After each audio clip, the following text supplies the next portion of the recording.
Hello, thank you. Just based off of what this gentleman just came and said, yes, true indeed, blacks do kill blacks, but so do whites kill whites, and Chinese kill Chinese, and Mexicans kill Mexicans. But you never hear those terms, Mexican on Mexican crime. You never hear white on white crime. Why? I want you to think to yourself, why do you hear the term black on black crime? Why is that even a term? And now that question is going to be posed to my supposed to be council member of the 4th District who used that term in a setting with you guys and referring to a meeting that she had with us where I'm part of that group of the young, disrespectful, disruptive people that she referred to. And I felt really offended personally, and my community and the people that I represent felt offended by her remarks and her what we feel as justifying racial profiling, which should never be justified. Just because somebody commits a crime over here doesn't mean that they're justified to pull us over, harass us. And this, you guys might not have grown up like me or these other gentlemen and women that are here, but I'm 35 years old, and I've had to go through this since I was a kid. Racially profiled, pictures taken of me, sat on the curb for no reason, not even committing a crime. I had to live through this through my life. So yes, this is something emotional and touching to me when I hear this come out of somebody that's supposed to be representing me. And I represent the people. They can't come in here like Francine just said. They are working and doing other things, and they don't feel comfortable or necessarily know that there's even a setting for them to voice their voice. But I'm here to voice for the many that couldn't show up today or didn't want to come today, that this is intolerable. Even before this moment, we never and have not felt the connection to you. Thank you, sir. One concluding sentence, please. Oh, and I'm then sorry. The next speaker. The concluding sentence is, please resign. Thank you. Channing Moreland, followed by Jay Bowser, followed by Mr. Jackson. All right, good afternoon. I am young, disruptive, and disrespectful, and I'm coming here to speak about racial profiling and the issues with law enforcement in our community. The issues with law enforcement in our community stem back to the slave patrol. They're not new and they are not few, but we're speaking about racial profiling today. Racial profiling is a black man being pulled over for having black features and a hole being blown in his chest with a woman and a child watching. Racial profiling, our council member justified because of black on black crime. Black on black crime is a myth. People kill people. It's about vicinity. 83% of whites kill whites, but no one has ever justified whites being killed by police because white people kill white people. So that is a problem. This is our council member, and she cannot represent us. She does not represent us. She represents white supremacy and the system that she works under, and we are not about white supremacy. She does not represent our spirit or our energy, and we want her out.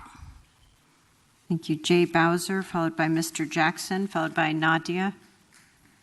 Yes, what I want to, speak up today is when it comes to black on black crime, because that really irked a lot of us in the community.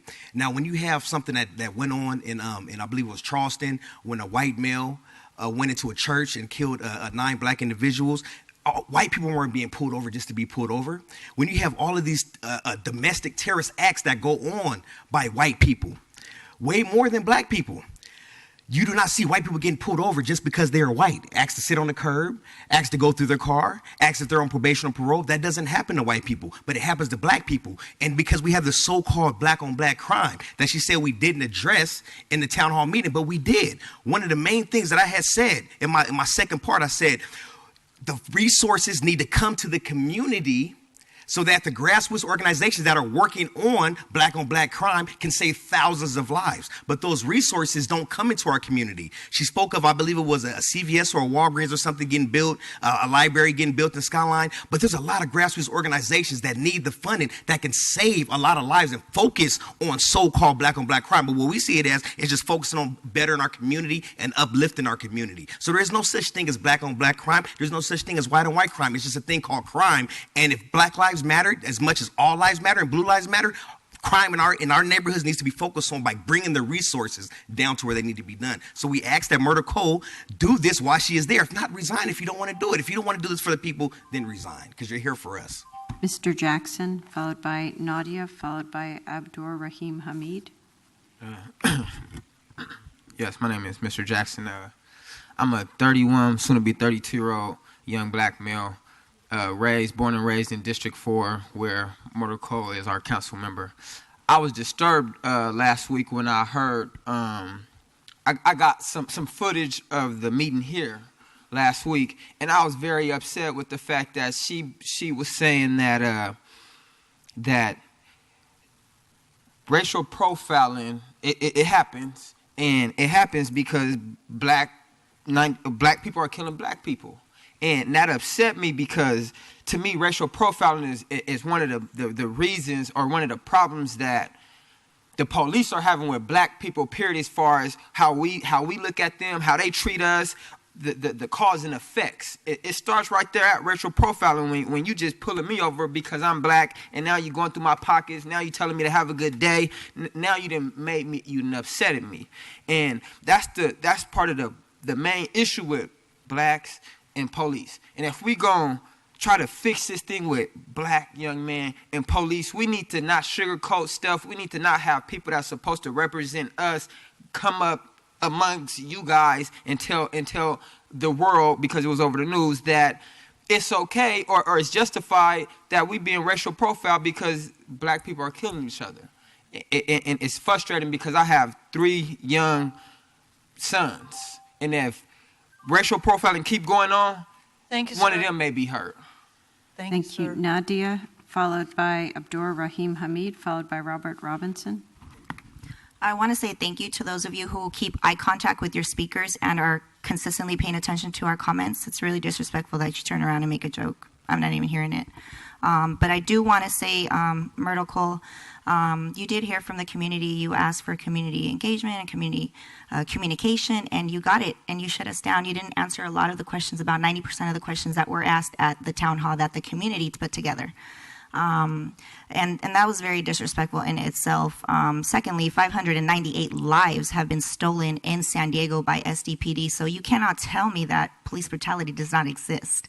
You guys need to recognize it and put more preventative. Don't roll your eyes at me, please. That's disrespectful. We're all adults here, and we're not rolling your eyes. Maybe you should be wearing a shirt that says disruptive.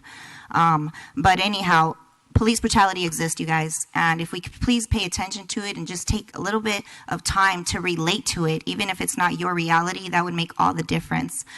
We work in your district, Myrtle Cole. We do work on the ground. We have various events to celebrate the beautiful life in Southeast San Diego, and you have received emails from us, and maybe it's your assistant's I know it is your assistant's job to kind of go through the emails and see where you're supposed to be or not, but maybe you should be more in touch and go knocking on doors with us, like some people here knocked on doors to get you in.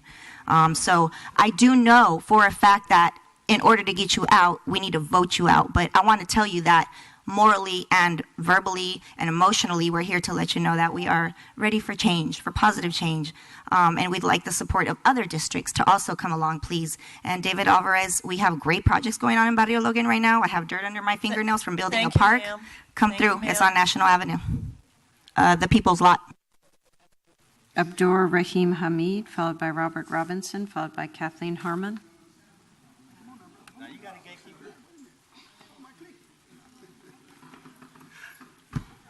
Good afternoon, members of the council. My name is Abdur Rahim Hamid. You know, and I came down here today and I didn't expect a group that was basically calling for the recall of Councilwoman Cole. But I came here to basically say that I support you in what you do. And sometimes we misspeak. I remember George Stevens, when Demetrius Du Bois was killed, he said that the police were justified, but they weren't justified in shooting him 9 times. A death is a death. But he never apologized for what he said, because he believed what he said and he said what he said. We split hairs over that. We disagreed without being disagreeable. I believe that the young people, our young brothers and sisters, have a platform and they have a place. And I would advise you, I believe in what else. You know, I support the or else, because the or else is basically sitting down and giving young people a platform to vote, to have a part of the political capital. I have no dog in this fight. I haven't asked you for a dime. I won't ask you for a dime, and I don't need a dime. I've been out here a long time, and I'm not here trying to win a popularity contest. So I think that one of the things that we have, I think that your apology has been accepted by myself. And Jimmy's a great friend. And Jimmy's a great leader, a reader, should I say. And so, like him or not, he's someone that I stand with, and I stand with you. So carry on. Robert Robinson, followed by Kathleen Harmon, followed by Barbara Robinson. Good afternoon, Council, Madam President. You know, I'm here today You know, I believe in the First Amendment rights. I grew up fighting for the First Amendment right. And see, I applaud these young people for being here today. You know, my hat's off to you because that's how I started. So I'm not in opposition to nothing you say or do. But I will stand with you and work with you, and I know that the council person will stand with you and work with you, but at some point we have to get past it. Myrtle, I don't support talking about letting you go. We have to do work. We will do work. We'll support you with work. And Jimmy, you know I'll support you and I'll work with you and we'll do what we need to do. But I think it's just fair that when we talk about these kinds of things and talk about black-on-black crime and police brutality, I think everybody's got a stake in the game. I think everybody's got some ownership here. You know, I feel that way. And what I might say here might upset somebody, and they might want to mince what I say and take it and turn it around. But you know what? I'm a big boy. I can take it. You know, I can handle that. But I do know in order for us to turn around whatever we're trying to turn around, Councilman Cole, we're willing to work with you to turn that around. You know, meet with the young people and do. And I'll be the first one to stand in line to meet. Thank you. Thank you, Kathleen Herman, followed by Barbara Robinson, followed by Bishop George D. McKinney. Good afternoon, Council. My heart is really heavy right now. I'm a mother of 7 children, and I grew up in Skyline. I walked to help Myrtle, David, just about all of you where you're sitting. And I think the only answer to this problem, the only reason I'm standing here today is, Myrtle, we have to listen to the young people. And I know that you have agreed to say that you would do that. I'm asking the young people today, let's go meet with Myrtle. Let's give her an opportunity to change. Listen to me, okay? I'm 85 years old. I've been where y'all been. And it's not one of you that I haven't been to rescue you. Not one of you. And that's the way I am. So just like I rescued you, I come to rescue her and our community. It's all about our community. That's where we got to live. And all of you, I agree with what you did. I take my hat off to you. And I say, let's come together. Divided we can't stand. Let's put everything behind, and it's praying time now. Let's turn this around. And I think we can. Thank you so much. Thank you. Barbara Robinson, followed by Bishop George D. McKinney. I wanted to say I got to talk to so many people. And what I wanted to say to them. Ma'am, would you put, ma'am, I'm going to stop your time. Would you, ma'am, up here. Please use the microphone so we can hear you. It's just either one. Tell I'm not a pro. I'm sorry. And when I talked to him, I had a very mixed family, so I have a tendency to want to go and everybody to be happy. My family's very mixed. I want you to vote, doggone it, because I've talked to them, and they say they're not voting, and that's the key to the whole thing. That's the key. You have to vote. 4th District, 20% vote. Come on, guys. If you want to change, you're going to have to vote, and that's the key to the whole thing. All right.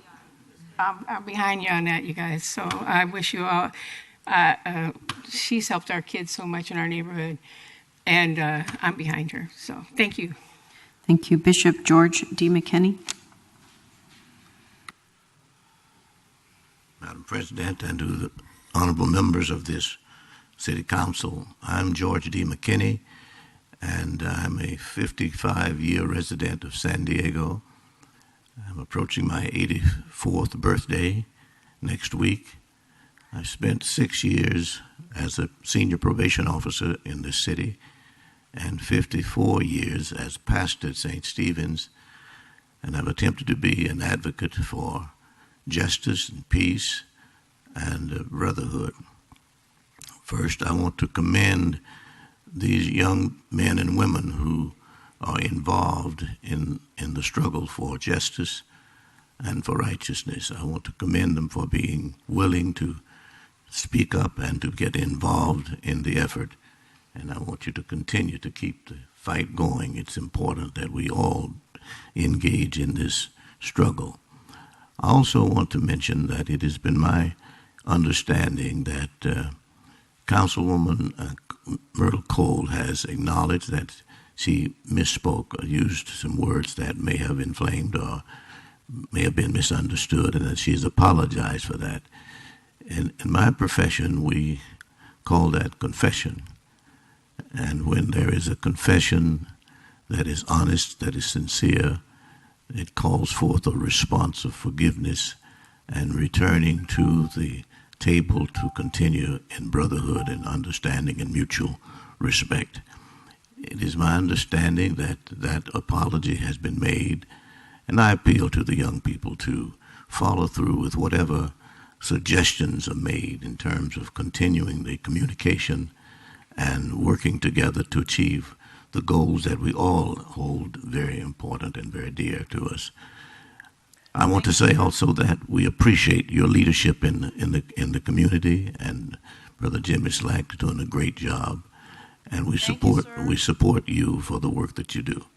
Thank you, sir. And thank you very much. Continue to serve us.